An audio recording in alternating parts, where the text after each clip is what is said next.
Hej, her kommer lige en lille vejledning på vores airbrush-skabeloner, hvordan man piller dem af arket og hvordan man sætter dem ind i sin bog. Når du modtager skabelonerne, så kommer de på sådan en her. Så de ser altså ikke ud ligesom på hjemmesiden. Og det der er vigtigt, det er, at man bruger sin pincet eller sin nål til at frigøre. Og man bruger det hele, så jeg vil lige prøve at vise her, hvordan man frigør dem. Så først så piller vi kanten af her.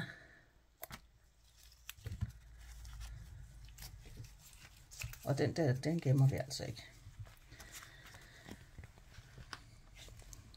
Så kan man se, der sidder de enkelte stencils her, de sidder hele vejen rundt. Og der er en højrevendt og en venstrevendt, så der er altså to af den samme, men de vender hver sin vej.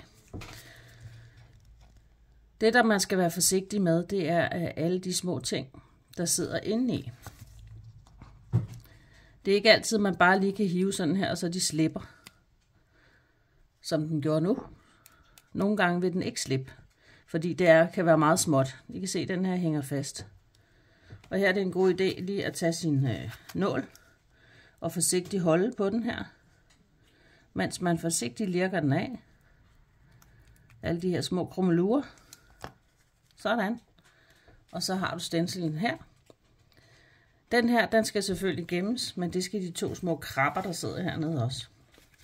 Jeg anbefaler jer, at I køber de her stencilsbøger, fordi de er specielt belagt og passer til de her. Det er vigtigt, at man ikke rører bagsiden herom, for så ødelægger du faktisk det der klister noget. Så brug dit værktøj til altid at holde det.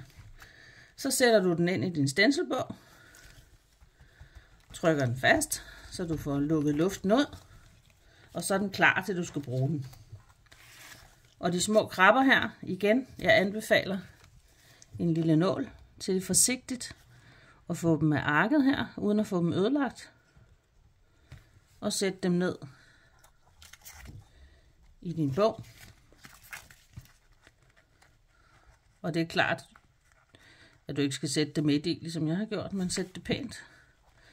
Så kan du have rigtig mange siddende. Sådan piller du dem altså af lige så forsigtigt. Så du bruger både det indre og det ydre, fordi man kan jo sprøjte på forskellige måder, afhængig af hvilket design man skal lave. Så jeg anbefaler jer at købe pincetten, nålen, man har faktisk brug for begge ting, og bogen til at opbevare det i. Så det var lige en lille vejledning.